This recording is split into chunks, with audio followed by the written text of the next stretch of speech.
où l'assurance et la tranquillité est annoncée à tous ceux qui sont considérés comme méprisés, souffrants et rejetés.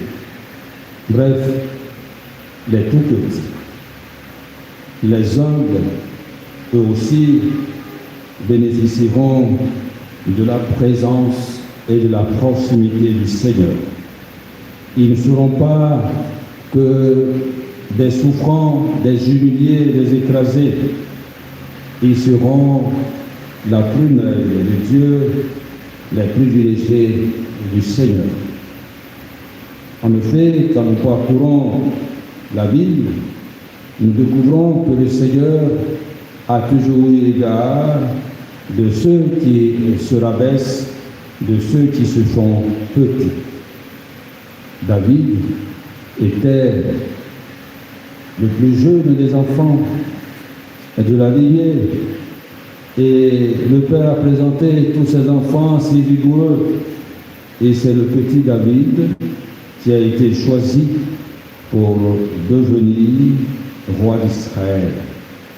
Mes frères, mes sœurs, le Seigneur, par la bouche d'Isaïe, nous rappelle que celui qui vient, c'est un petit rameau, fragile. Un petit rameau, quand on voit le palmier, on voit la douceur du rameau. Mais qu'est-ce que cela peut apporter à tout le palmier? Mais s'il n'y a pas de rameau, on va dire que le palmier est mort, parce qu'il ne produit pas. Parce que c'est le début de la fraîcheur et de la vitalité du palmier. C'est pourquoi son rôle est capital, celui qui vient. Il sera la force des faibles. Il réconciliera. Il relèvera. Il sèmera la justice et la paix. Là où il y a division, sa présence sera signe de paix et de réconciliation. Frères et sœurs, dans l'Évangile, le Seigneur, évidemment, fait l'éloge de l'humilité. Celui qui est humble peut découvrir le Seigneur de ses propres yeux.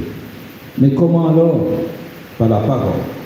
Car c'est la parole qui fait que celui qui veut voir Dieu peut véritablement le voir. Nous venons d'écouter cette parole. Elle est tellement capitale pour notre cœur. Elle nous rassure.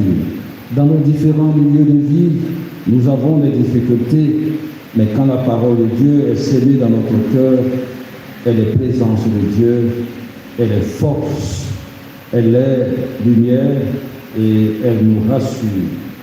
Oui, celui qui vient, la parole de Dieu, Jésus-Christ, présence de force et de lumière, cette parole doit nous guider et doit nous éclairer. Le Seigneur bénit ceux qui écoutent cette parole. Quand ils louent la grandeur de Dieu, il loue ceux qui écoutent sa parole. Nous sommes venus pour que nous soyons nous aussi bénis par le Seigneur au travers de sa parole que nous venons d'écouter. Demeurons dans la grâce de l'humilité pour que le Seigneur nous visite quotidiennement, même quand nous pensons que nous souffrons, que nous traversons des épreuves. Le Seigneur est au cœur de notre existence. Il est ce Dieu qui n'oublie jamais sa promesse.